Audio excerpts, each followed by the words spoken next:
Hello mga kabayan, kumusta kayo? Good morning po, magandang buhay. Welcome po sa aking YouTube channel, Annalisa Reality Vlog. Ngayon po yung aking reaction ay patungkol po dito kay Istong. I think mga 3 days na itong upload ng Pinuno Ka Business. Pero bago yun, maraming salamat po sa patuloy na suporta nyo sa akin. To my silent viewers and subscribers, mga nagla-like, comment, share po sa aking mga ginagawang reaction. Thank you. At salamat din po sa hindi ninyo pag-skip ng ads. So, ito ho yung aking bibigyan lang ng sarili kong opinion, sariling reaksyon. Idea ko po na patungkol ito kay Istong kasi yung upload na to is dito na binanggit ni Istong para hindi pa siya handa patungkol sa kanyang YouTube channel.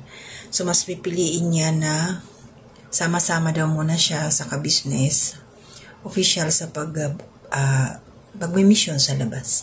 So, ang ibig niya sabihin dito, kumbaga sa paggawa ng content, hindi pa siya ready. Medyo nadala pa siya sa, may bahaw pa siya sa kanyang mga naging problema nung wala siya sa ka-business official. May 2 years yun. Pero syempre, ayaw niya sa kanya, nakausap na siya nila Pinuno patungkol doon. Syempre, respeto natin yun. Kaya lang sana, Istong, huwag kang mamuhay sa nakaraan. Yun ang aking thumbnail. At tapos, harapin mo yung kasalukuyan. Paghandaan mo ang hinaharap para sa iyong mga anak. Kasi, ganito kasi yun para sa akin, Istong. Kung, ayun nga, naintindihan ka namin na hindi ka pa ready na mag-vlog. Ayun yung sabi mo So, ang isip mo lang ngayon nakakondisyon para sa pagsama-sama muna sa mission. Tapos, nasabi mo nga na hindi mo muna haharapin ang iyong sariling YouTube channel, kundi magtutulungan muna kayo ni Bong doon sa kanyang channel. Dalawa kayong magbablog. So, ito lang naisip ko. Kung makakagawa kayo ng content doon kay Bong, ayun nga sa'yo, ikaw magkakamera. So, sana dumating yung time na para sa sarili mong channel, makagawa ka din. Kasi, may pamilya ka may anak ka Kailan pa kikilos si Istong kung kailangan na ng mga anak mo? Mapalad ka ngayon, Istong, kasi nandiyan sila Mr. and Mrs. Ka-Business, nakasuporta sa inyo. Ngayon, nabanggit nga dyan sa vlog na yan na sa pagpapaaral kay Amaro, sila Mr. and Mrs. Ka-Business, sagot nila. So, sana yung time na yan, ito ngayon, pagkakataon, na mayroon pang sumasalo sa pag-aaral ng iyong mga anak, ng iyong anak, ay samantalahin mo na makapag-ipon. Samantalahin mo sana, Istong, na ang pag-aaral ng iyong mga anak ay maayos ba? Kumbaga, iba kasi yung pakiramdam pag ikaw mismo na magulang na itatayo mo ang iyong anak. Ibig kong sabihin is, yung mga pangangailangan, ikaw ang mag-provide, hindi yung ibang tao. Pasensya na. Kasi sa ngayon, parang ang pakiramdam ko obligasyon kasi. Hindi mo iniisip ngayon ang obligasyon ng isang tatay, isang ama. Dahil alam mong meron sumasalo sa mga anak mo. Yun Pasensya na, yun talaga yun. Kasi, di ba, yung isang anak mo nandoon sa side, sa kabila, sa nanay. So, ito bago lang naman kayo napunta dyan kay Mrs. Ka-Business ulit, kay Pinuno Ka-Business. So, ayan, wala kayong ibang pinoproblema. Hindi kayo katulad namin na problema lahat. Tinataguyod lahat. Kaya, ang masasabi ko lang Istong, sana tama yung sabi ni ang kasama kong reactor, si Ka-Business Taong Gala. Strike the iron while still hot. Kasi ngayon, Istong, kailan ka pa kikilos kung may nararamdaman ka na sa katawan mo, hindi mo na kaya? Paano yung mga anak mo? Dapat ngayon, habang ganyan pa lang sila para sa akin, sinasamantala mo yung pagkakataon na merong nakaalalay sa inyo. Diba? Kasi hindi natin masasabing lifetime. Tutulungan kayo or nakasandal na lang kayo sa ka-business family. Pasensya na ha, Stone, pasensya na. Kasi yun naman talaga yung totoo. Kasi ngayon, hanggat may sumasalo sa iyong obligasyon, sa iyong responsibilidad, talagang hindi ka maghahanda. Yun ang katotohanan, Stone. Hindi ka maobliga eh. Wala kang iniisip eh. Wala kang obligasyon araw-araw eh. Kasi, siyempre sama-sama, sa ka-business, magmi-mission, pagdating ng isang buwan, kahit pa paano, mayroon kang makukuhang ano bang tawag dito? Kasi hindi naman natin masasabing sahod yun eh. Parang incentive yan sa pagsama-sama. Diba? At saka bilang padre pamilya, sana maging matatag ka. Huwag kang yung mahinang nilalang.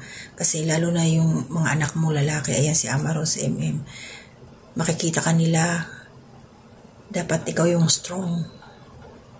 Para maging inspirasyon ka ng mga anak mo. Pasensya na, advice lang ito sa akin na kasi lalaki ka eh.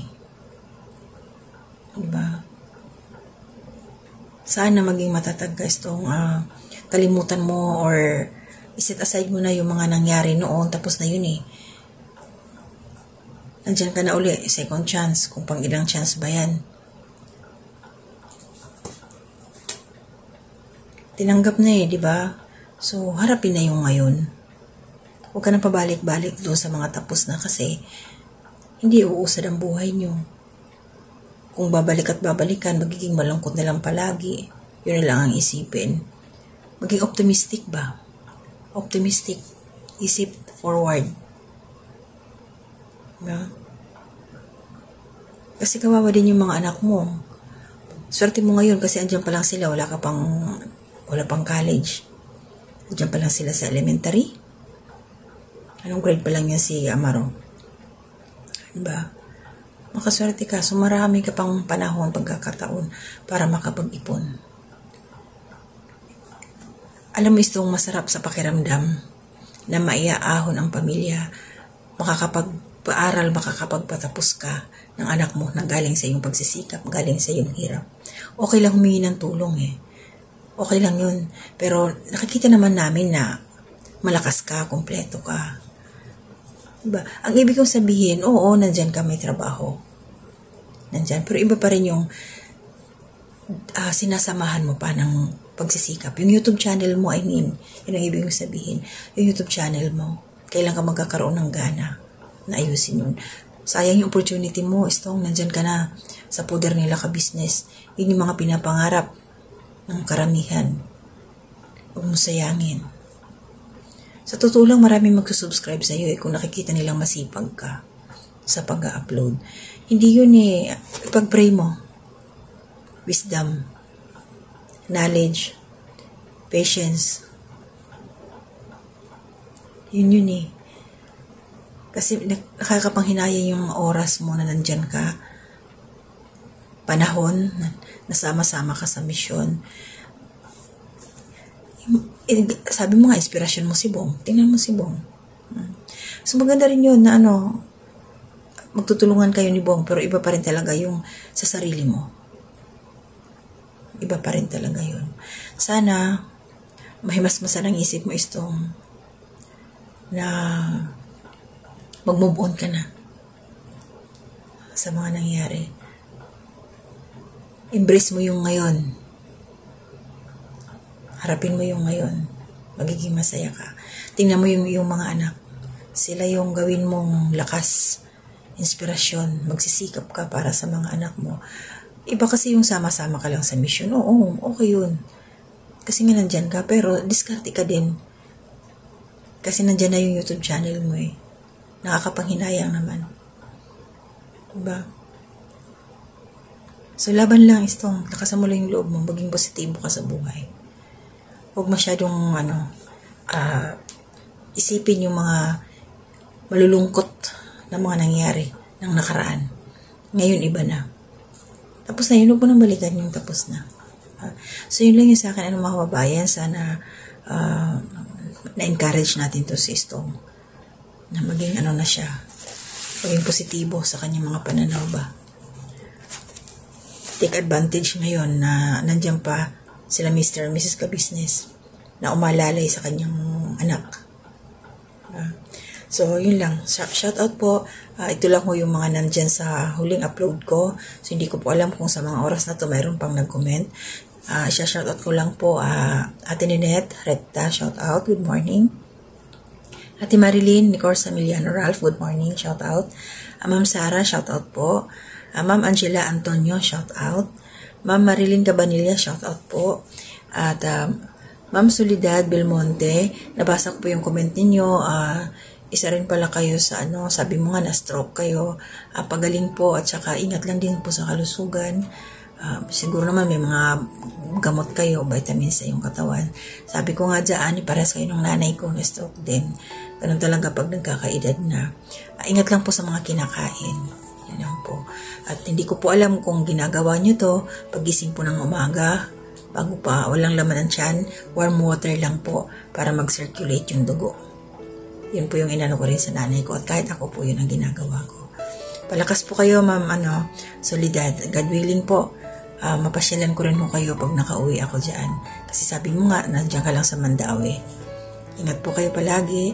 At sa aking pinsan, Walls Tradition, good morning Dite, sa iyong mga anak, Ella, Alaya, Akil, at saka sa iyong husband, si Tabit. At sa aking mga anak, ingat kayo sa pagpasok nyo. At sa aking mga nanay, yan yung nanay ko, Nay, sa Leyte, ingat Nay, at saka yung nanay ko rin sa dyan sa Cebu, mother-in-law ko. So, shoutout sa aking mga kasama mga reactors, Anime Reactors TV, Taong Gala, Kalingap Turak, Ma'am Fleurs Channel, Almida Mix Vlog, Inka Inday Okray, sino pa ba? Lakatangay PLC, Joanna 25 TV. So, pag may nakalimutan ako, pitikin niyo po ako. At sa ating mga kagwangs po, shoutout sa inyong lahat. Hindi ko na iisa-isahin. Ang dami-dami nyo. So, and please support po Ka-Business Official, Papa Dins TV, and Ka-Business Family. Ingat po tayong lahat. And hanggang dito na muna. To God be the glory.